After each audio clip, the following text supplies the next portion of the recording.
तो स्टूडेंट्स, क्या आप जानते हैं आपकी आंखों का कलर, आपकी हाइट, आपका हेयर कैसा होने वाला है? कोड एक छोटे से न्यूक्लियस में छुपा है। तो आज हम बात करेंगे इसी न्यूक्लियस की, जो इतना पावरफुल है कि आपकी आइडेंटिटी भी यहीं लिखी है। Hi everyone, I welcome you all to my online channel, जहां सिर्फ सीरियसली पढ़ाई होती है, आलतू फालतू की बात नहीं होती। ऑल राइट, सो न्यूक्लियस की बात करेंगे। Nucleus is a large round structure which is present inside the cell and controls almost all the activities of the cell। और हम ये जानते हैं न्यूक्लियस में डीएनए प्रेजेंट होता है, डीऑक्सी राइबो न्यूक्लिक एसिड, और इसको डिस्कवर किया था रॉबर्ट ब्राउन ने 1831। ओके, अगर हम इस न्यूक्लियस के स्ट्रक्चर की बात करते हैं तो इसमें 4 पार्ट हैं मेनली। ओके, तो सबसे पहला जो पार्ट है वो इसकी मेम्ब्रेन है। First part is the nuclear membrane, या फिर हम इसको न्यूक्लियर एनवेलोप भी बोलते हैं। यहाँ पर हम पार्ट 1 लिखते हैं। और इस न्यूक्लियर एनवेलोप में एक आउटर मेम्ब्रेन होगी, फिर एक इनर मेम्ब्रेन होगी, और आउटर और इनर मेम्ब्रेन के बीच एक स्पेस होगा, जिस स्पेस को हम कहते हैं पेरीन्यूक्लियर स्पेस। अच्छा, एक चीज। और दूसरा, यहाँ पर इस न्यूक्लियर मेम्ब्रेन में कुछ पोर्स होते हैं। आप देख सकते हैं जगह जगह पर यहाँ पर पोर्स हैं, और ये पोर्स क्या कर रहे हैं? They are allowing materials to move in and out of the cell. तो ये तो हो गया पहला पार्ट, न्यूक्लियर मेम्ब्रेन। दूसरा पार्ट है न्यूक्लियोप्लाज्म। न्यूक्लियोप्लाज्म जैसे साइटोप्लाज्म होता है, एक फ्लूइड लाइक मटेरियल, ओके, जो कि सेल के अंदर होता है, वैसे ही न्यूक्लियस के अंदर ये जो फ्लूइड लाइक मटेरियल है, इसको हम कहते हैं न्यूक्लियोप्लाज्म। ऑलराइट, अब इस न्यूक्लियोप्लाज्म में क्या सस्पेंडेड है? आप देखेंगे क्रोमैटिन मटेरियल।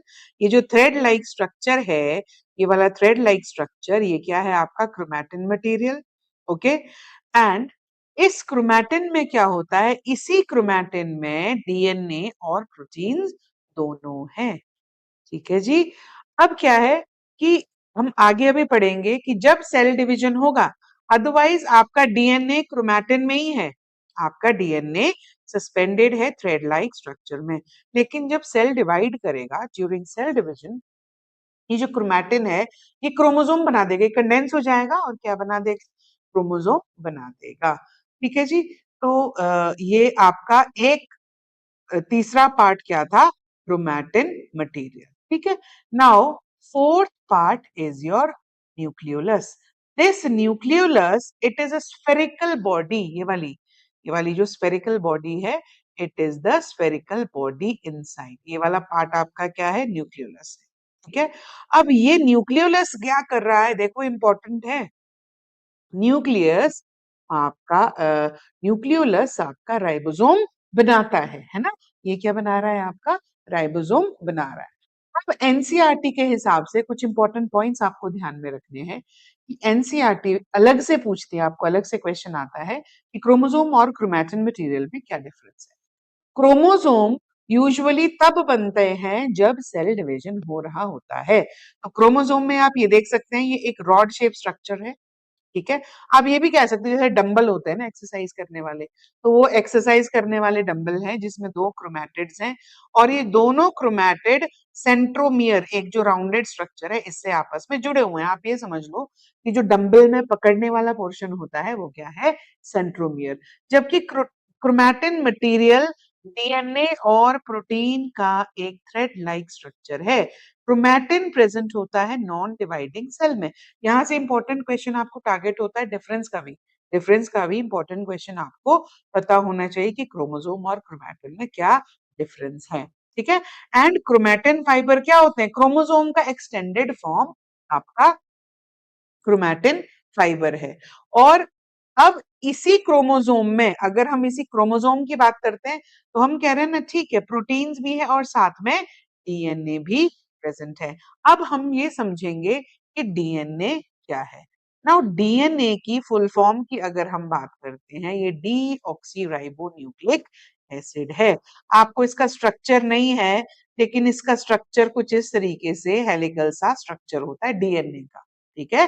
अब ये जो डीएनए है, ये एक ऐसा मॉलिक्यूल है जिसके पास जेनेटिक इंफॉर्मेशन है।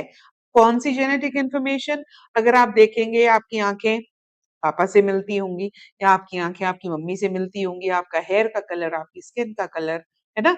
और बहुत सारे आपके जो फेशियल फीचर्स हैं वो भी मिलते होंगे, और आपके इंटरनल फीचर्स भी, जैसे कुछ बीमारियां होती है जो पीढ़ी दर पीढ़ी चली जाती है ना, from one generation to another.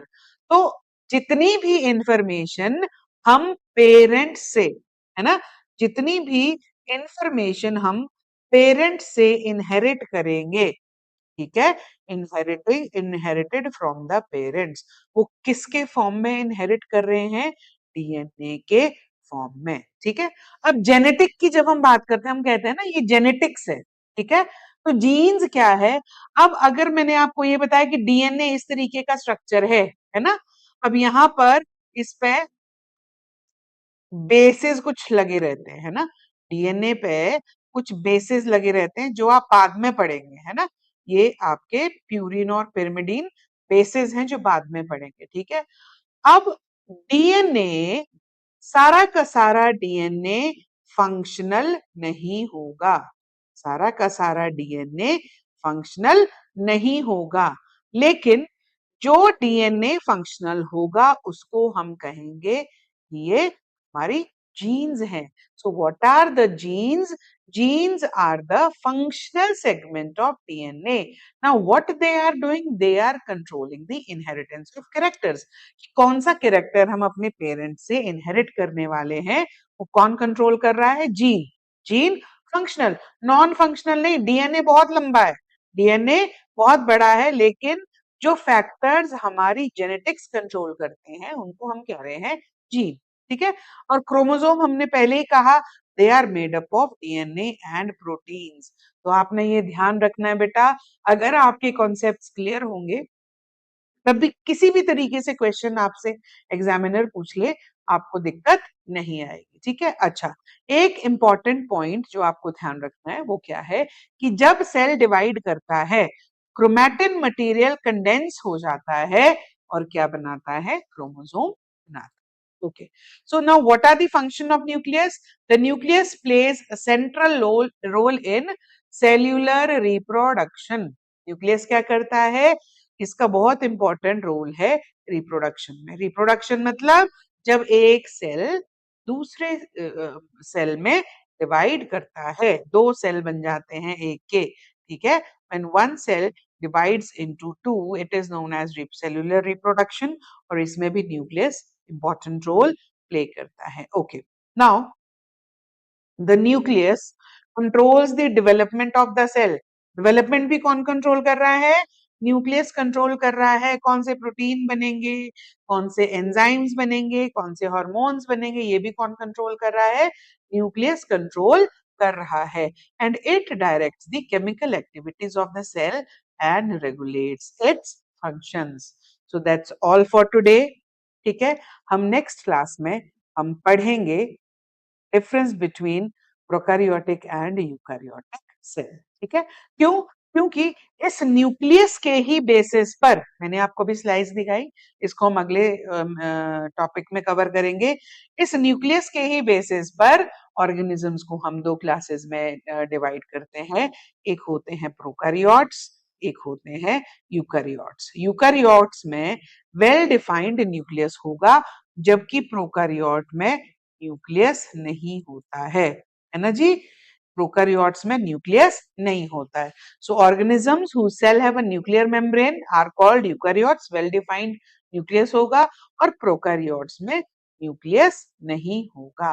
तो नेक्स्ट क्लास में हम समझेंगे यूकैरियोटिक और प्रोकैरियोटिक सेल में डिफरेंस क्या है। So stay tuned in, please share this lecture with your friends, and if there is any doubt in this lecture, please comment down. Okay, thank you so much. Stay tuned in.